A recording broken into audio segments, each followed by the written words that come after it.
And welcome back to HGC North America, where we find ourselves at a bit of a kind of awkward moment, as this is rounding the last series of standard play. Breaks my heart here, J-How. LFM, or excuse me, not LFM, Team 12 against No Tomorrow is in fact going to be our last series. We still have playoff next weekend. We still have a lot of Heroes action, but it's just, it's officially, rounding the end of the chapter, if you will. It's weird. I got home last night, played a couple games with a couple friends of mine, and they're like, league's almost over, season's almost over. It's like, what am I going to do on the weekends? It's like, what am I going to do on the weekends, man? Like, I don't know what I'm going to do. Like, this is my job, right? And I love it. So it's going to be one of those things, like, I know what it's like. You sit in there, you're like, well, I'm not going to have any heroes. Well, take advantage of what you've got left. We got one more series today, and, of course, playoffs next weekend. So still a bit of action to go before we hit our hiatus before the midseason. Yeah, and, if I wasn't willing to go to prom and I play video games instead, I feel like the answer is very much like, yeah, I'm probably still going to play video games. Yeah. When that time on the weekend, you're wondering how to use it, Hero League is a great place to maybe start there. We're going to go ahead and bring up the standings here so you guys can look at what is unfolded here as we're talking about the chapter closing, if you will. This is where we stand. We still have another series there between No Tomorrow and, again, Team 12, but that is not going to have any major significant impact onto our standings here.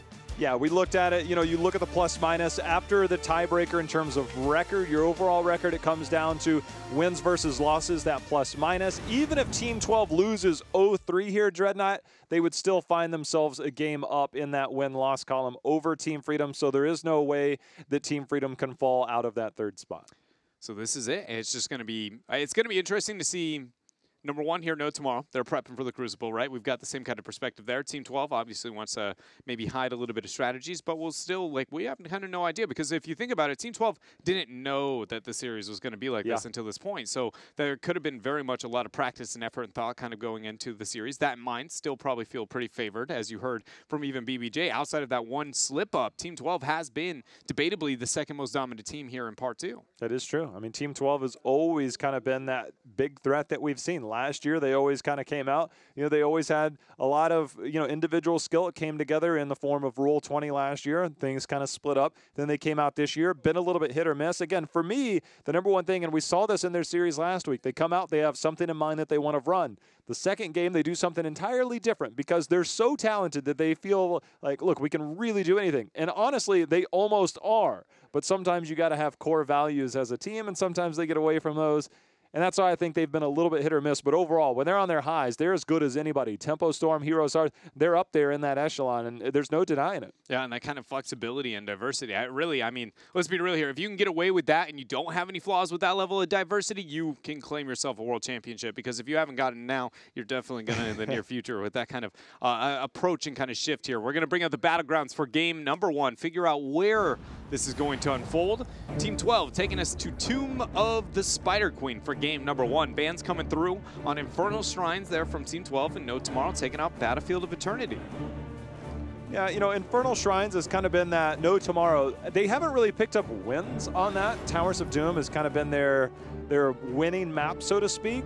But Infernal Shrines, they're always competitive on that battleground. That's one of the things. They're always a threat to take people down. So Infernal Shrines, obviously a band that can kind of go against No Tomorrow. But then also we see Tomb of the Spider Queen.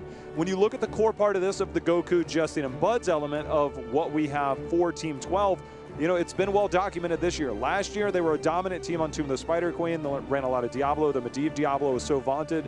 MVP Black last midseason brawl. Got a good taste of that. 22-0, never forget. But then this year, Dreadnought. Why do you do this to me? What happened? Every single time you bring up the 22-0. And you know what immediately I'm going to follow that up with every single time. The next time that happened. I don't know anything else that happened other than that. That's you got to hang your hat somewhere, Dreadnought. Look, I mean, EU still trying to claim their top region. How many BlizzCons have they won, huh? you got to hang your hat on something. Look, North America, 1 BlizzCon. Record versus MVP Black, 22-0 game, Tomb of the Spider. You embrace it. You put it on a mantle. You walk into your home, and you're like, I still got it. EU walks in, place is empty. Team Dignitas has more wins versus a Korean team than the entirety of the North American region has versus Korea and Europe added together out of all of 2017 alone. So there's your Snapple fact. Right, but how many BlizzCons? This guy. Man, and you wonder why EU had such a qualm with North America for some time. Look, man, we get enough NA something L or something, I don't know, whatever it is that's typed into there. we're still going to reel it back just a little bit, bring things back to in perspective. Bringing this draft into perspective, it's a bit slow considering considering this is the first ban of what is a pretty stale meta. It gives us time to bask in our North American glory. in our North American greatness. Oh, man. So Garrosh, meaning that the Maiev is going to be open. You know, we've seen a lot of really good play. Casanova is one of the teams. He's kind of like Draded, right? He plays, he can be a carry style hero on that back line. He can be the flex hero. He can be whatever you need to be. And he does it so incredibly well that you're like, man, how has this team not been able to accomplish more? But when they do accomplish what they're doing, it requires a full team effort. But when you have somebody like Casanova on your team who's that flexible hero that can play these heroes, it's always a good time. It really has been, as you said, you know, when they look at their best, it's on Casa on that kind of hyper carry. Maiev would be one of those heroes that I would like to see Casanova on, but Team 12 hovering it as the ban really seems to be the only thing that North America has now agreed on here in our final week of Part 2. As it is still as strong as we agree. Medivh, he's now question mark. Some teams willing to pick it, some teams not. But Maiev still remaining stable there. With the Garrosh taken off the table, now we got to be asking commitment to a support. Do we still see that high level of value that Genji you were talking about before, or something a bit more map focused? Okay, if they don't pick Medivh, you know who's going to be like snap blocking. Oh, Medivh taken off the table. No tomorrow. You got to. Now, Team 12, you know, we've seen a mixed bag of things that they like to do on different battlegrounds. Depending on the battlegrounds, they feel they have different styles, different strategies they can play. Team 12, you know, Justin has played a fair bit of Johanna in his time. Obviously, Tomb of the Spider Queen is there. But again, when you're dealing with something like Medivh, you need some type of displacement, something to try and punish those portals in. You come through the portal, you know, the OG originally was ETC back in the day. I mean, Breeze, when Medivh came in, look, ADRD a long time ago, almost 2 years ago, was like, what if I just, like, play Medivh? And then, like, gosh, what do we do? These people keep popping in and out of portals. Then ETC has the extra knockback at level 4, and Breeze is like, what if I just knock them away from the portal? And that was the original before, you know, got a few new heroes. Like Junkrat is the, you know, kind of the main stable now. With the Garrosh taken away and the Medivh picked up, I don't know if you have to deny a frontline synergy too heavy. I think the support commitment makes a lot of sense, but that has lowered in value than we have seen in a lot of, you know, kind of teams in North America. They commit to that high Johanna, pairing it with the Phoenix. Yeah, the Phoenix, you know, been hit or miss so far. About a 500% win rate that we've had with Phoenix overall. You know, it's never anything that's kind of just been like, oh man, this hero is so OP. And it's interesting to see. Obviously, high priority here. Hanzo's still available if teams want to go down that route. Medivh already picked up here for No Tomorrow. See where their damage comes in. I believe that Shrite is the Medivh player, if I'm not mistaken. Yeah, he was he's the last 2 times we've gotten this from them, he's been the Medivh. Yeah, so normally we would kind of play maybe that mage style play along there, but Casanova, we'll see if they try and do things a little bit differently here. Normally when you look at, all right, they're just going to pair with the Diablo right out the gates there, bringing a lot of the fight there, but by no means would Team 12, number one, they've got to feel comfortable against this strategy, as they are, I don't want to say the creators, but pretty darn close. Definitely the ones that made the strategy famous, but also with the Johanna pickup, that's a very safe frontliner to be able to deal with this type of team fighting composition, or at least the stun lock that Medivh and Diablo are going to kind of unleash. Have a little bit of wave clear with the Phoenix kind of backing behind it. I really struggle at this point in time, to be honest with you, when we see Phoenix, because I still don't know within a 4-man exactly where his trade-off on kill potential versus the wave clear comes in. Like, he's pretty good at both, but definitely better at the wave clear, I feel like, than the kill potential, but I just don't know what is that backliner that makes up to it. We've seen Jaina as the most common, but that still doesn't seem to have the punch necessary, even so much so that it's going to be committed as a ban, though Team 12 would be able to pick it up if they would like. Yeah, I feel that Gul'dan definitely something that Dansky's very familiar with, and if that is Phoenix being played by Kira, which is the most likely that we've seen so far. No Tomorrow, we'll see if they focus, maybe try and choke on that instead. They're going to give the Stukov ban a little bit of treatment. After the mouth pickup, makes a bit of sense there. Support choke still holding true for some of the teams here in NA. So this is, again, kind of catering to that. Do you see, again, the Gul'dan with a little bit more of that wave clear? you would expect something of that like from Team 12, but this is just more of what I'm admitting is just because of Phoenix in his position and his lack of dominance and results, and honestly, when it comes to even play style, he's been played in so many different manners without a overly convincing, oh, this is it moment, that I'm kind of going like, it could be anything, and I'd be like, you know, still not going to be overly scary, just a pretty good placeholder within a 4. Seen a lot of Blaze from Team 12 as of late. Sonya is an option if you want to go that route. Blaze gives you that, oh, well, we need a bunker option of, we need some type of savior. See if we get that. We got the Rhaegar. It's got to be somebody beefier than Johanna. Is not enough reason to commit to the Rhaegar in this type of situation. There we go. Alarak. Now we're getting a little bit out of the realm of normalcy.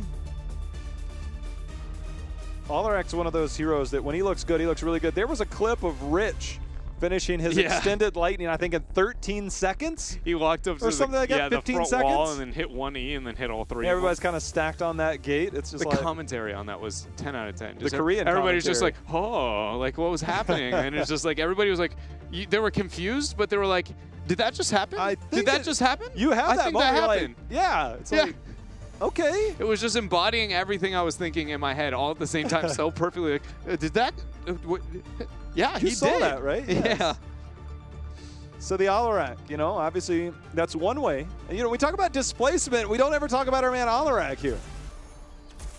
He, you know, we'll talk about him in a bit. He's very high risk. He is one of, wow, all right, not the guy I expected there. I was going to say that he's, you know, a very good hero for specifically Goku. One of the early heroes that Goku kind of made a name for himself on was, in fact, the Alarak. It is... Well, is he the Chen, though, now? Yeah, see, no, he's going to be the Alarak still, I bet. I'd be willing to put money on it. Alarak is kind of his jam. I don't know if you knew this, but, like, it is core to who Goku is as a person, is Alarak. I'm excited. I mean, there's so much potential. I mean, obviously, there's only going to be a little bit of melee here, but if you can find people around those portals, you can get those stacks. Obviously, the sadism, you get those if you can get the kills. But then also, his level 1s and level 4, he's got really fun questing talents. Extended Lightning, obviously, we saw that from Rich, but there are other options to go with. Level 4, stacking that sadism as well. That's always my favorite when you can just kind of hit with that lightning over and over. 16, you get the free cast. If you get another one, just start stacking. Oh, it's so rewarding. So rewarding. When I play Alarak, Level 3 I just Alarak, by the way. No, yeah. I just got to kill the things. And to be honest with you, it's one of the few heroes that just doesn't add up. Something about the pull into the queue, like, I get it, but I just don't at the same time. You know what I'm saying? Every single time, a little bit awkward there. So it's one of those, I will avoid it at all costs. I know that Goku is far better at the telekinesis and the silence combo than myself, and see how many he makes happen here in this game. It's a wild one here, ladies and gentlemen. All I want to see is a wandering cave. That's it. I don't think that's that big of an ask, to be honest with you. Hold up, though. Here in blue is going to be Team 12, where we're going to go ahead and have Dansky repping that Phoenix. Cure is our Chen of this game, adjusting, still on his standard Johanna. Goku on the Alarak. No surprise there, ladies and gentlemen. And Bud supporting the team on Rhaegar. On the right side in red will be that of No Tomorrow. Things a little bit more standard in this regard as Casanova will be on that Hanzo. Tomster, of course, supporting things here on the Malfurion. Equinox, he's on that Sonya, which he has definitely taken a liking to over the last few weeks. Jay Shrite on that Medivh, and rounding it out will be the new player here of Jin on the Diablo. And why I was saying this is kind of core to Goku is just, again, very early in Goku's career when he originally got picked up by the Tempo Storm roster. Alarak, I don't even think was released into the game, but he picked up Thrall, and that was one of his go-to namestay kind of heroes within the competitive professional scene. But then his next go-to immediately after, wow, that was Tomster? Alarak is just, give me more sadism. There was definitely some miscommunication there. Oh, Bud's, though, in trouble. Casanova starting to the poke down onto Bud, see if he can land the kill, but that is going to be Diablo falling as well. Casanova lucky to get out alive, and Alarak, new OP meta coming out here. As I was saying, though, that was the go-to behind the Thrall. Immediately after, he picked up the Alarak and really made a pretty big name for himself, and already doing so here in game number 1. There was some very awkward decision-making when looking at the portal and kind of rotations between it early on. Great punishment out from Team 12, but surely that is something that's got to be cleaned up here for No Tomorrow. Trying to think. This is free Chen buffs because accumulating flame, I believe, now stacks up to 80%. This one is stacking to 60.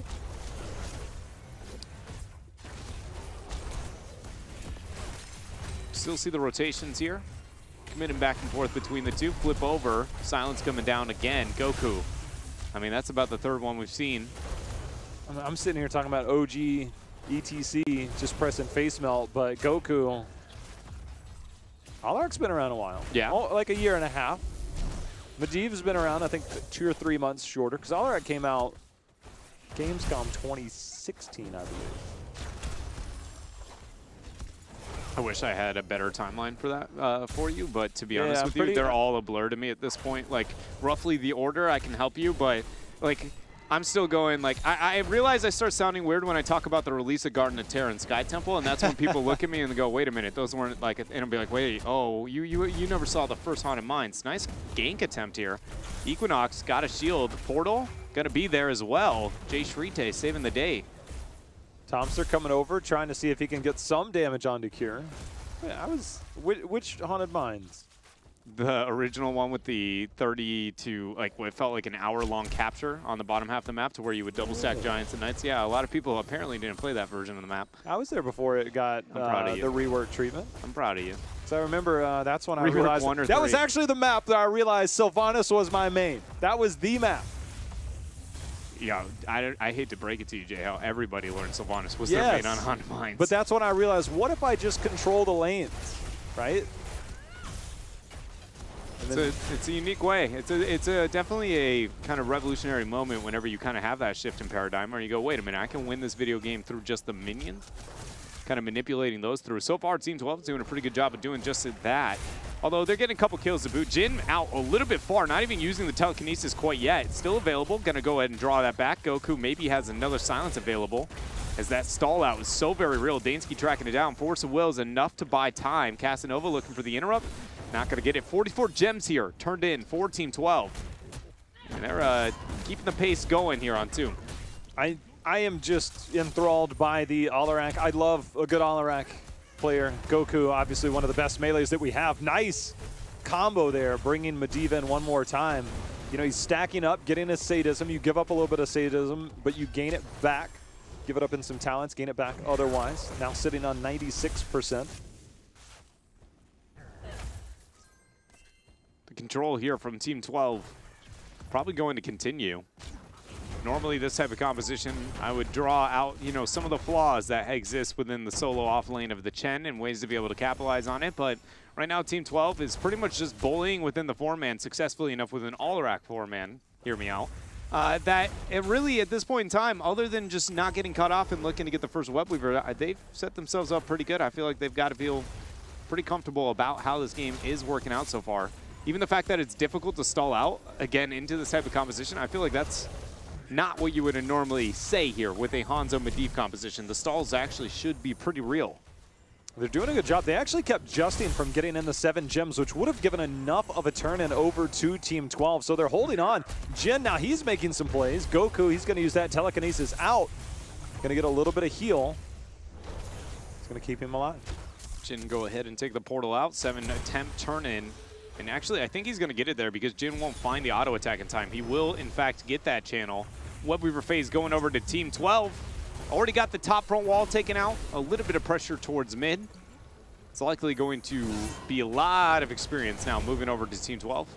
Is this the new one? Yeah, for each hero, you're getting 15 armor. So after Chen completes his level 1, he's sitting at 22 out of 30 stacks. Each hero that you light up, you get with the brew, and then you combo with your flames there. It's Justin, he's like, you want to flip me over, I'll go right in, but the shadow or the devastating charge are going to put him right back in. Look at that 2-man combo there from Goku again. It's so scary to siege against an Alarak because, it very much, for anybody who's never played against Alarak, you can look at what he is like Kerrigan. Very, very close. Pull you in, get a large amount of crowd control and burst. Single target burst, past that, not that effective. Wait for the next rotation. Hold up, though. Jim might need a portal after that Force of Will. Combo's going to go down with the telekinesis. Portal too far out. That's 38 gems on the ground. No Tomorrow trying to scrape by and pick him up. Jay Shrite will be the man locking those down. Dansky falling pretty low. No scattering to seal the deal there. Blessed Shield comes in as the 10s are there. Planet Cracker thrown down. Ancestral does connect, adjusting. And another kill here over to Team 12. 4-0 so far, and they're not done. Tomster's going to go ahead and join that and be the 5th. He tried to be the savior there. Sometimes it's better to just let him go. Casanova actually got the dismount, so there was a little bit of communication there. I think he might have been able to get alive, but Chen with that flying kick doesn't have the increased range just yet available. He did go Wandering Keg, so we'll see who he tries to isolate as this game goes on. Always fun to see a Wandering Keg and who you can pretty much isolate and hopefully one-shot. It's a little awkward, though, because unlike most isolation compositions, Chen struggles at number 1, securing that person remain in that position, right? But then also you're actually hurting the kill target, right? Most often whenever you have that kind of isolation composition, you want to make it to where you're crowd controlling everybody but the kill target.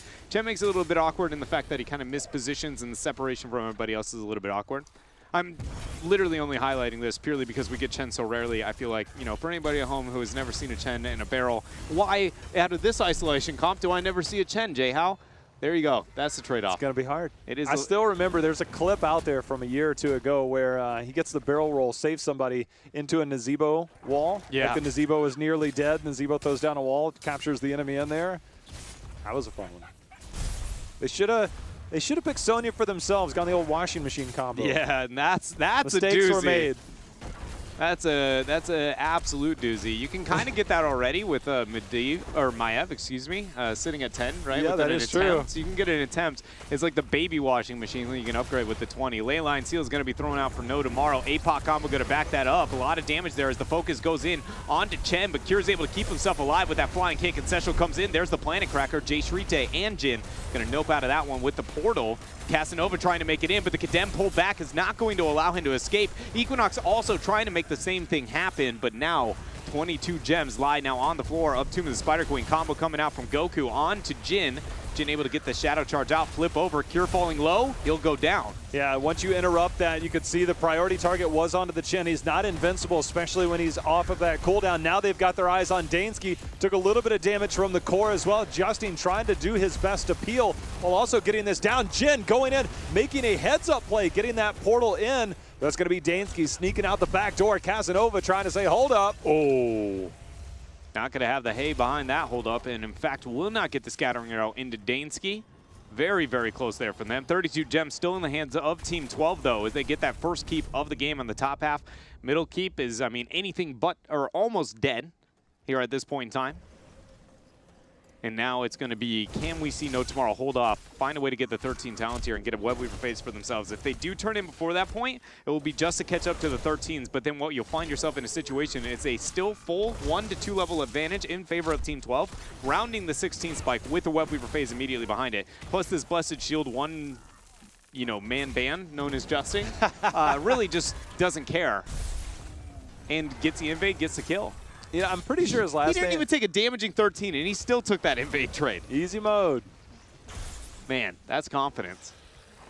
Now the top keep is down. They're going to turn their attention here. Cure, see if he gets some type of isolation play. Remember, you are unstoppable when you are in that Wandering Keg, so even if you get back there, you cannot be interrupted in any form or fashion outside of a time stop. Where do we see Team 12 go?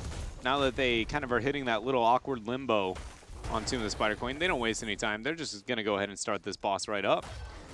Normally, you'd be like, well, how do they stop this boss? Leyline Seal into APOC, that's a lot of boss control. It's pretty easy to deny this over to the other side, and that is a true statement. But the bottom minion wave eventually is going to get that forward. That wins the race to 16 about, 15 3/4, or you can just not hesitate, hit a 5-man Condemn, go ahead, force the APOC there as the barrel uses. Planet Cracker, a bit of anti-synergy there with Cure knocking everybody around, but Jin eating a ton of damage, falling low. Another Condemn coming through. Alarak with the silence to follow that one up, sending Diablo back to hell. He'll be looking to join in the squad of No Tomorrow, as he in fact did have enough souls. Cure tracking it down with the flying kick. Medivh actually getting caught there, I believe, by a little bit of damage coming out from Dansky, who, by the way, tracking down Equinox, finds another kill for Team 12.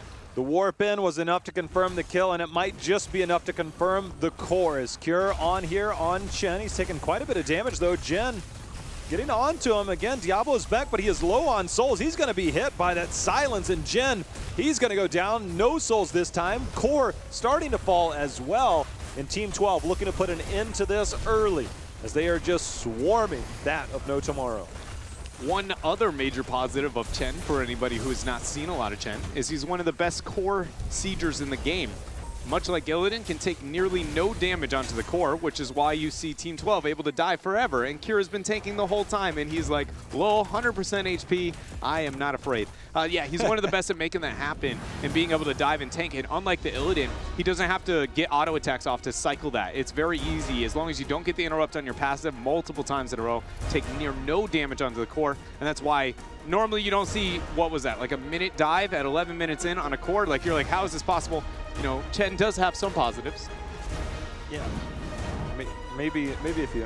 Either way, Goku topping the damage meters here as Alarak, that's what I like to see, ended up with 139% on that sadism, despite going that reduced sadism on a couple of his talents, stacking it up, obviously getting those kills, not dying, a big part of it.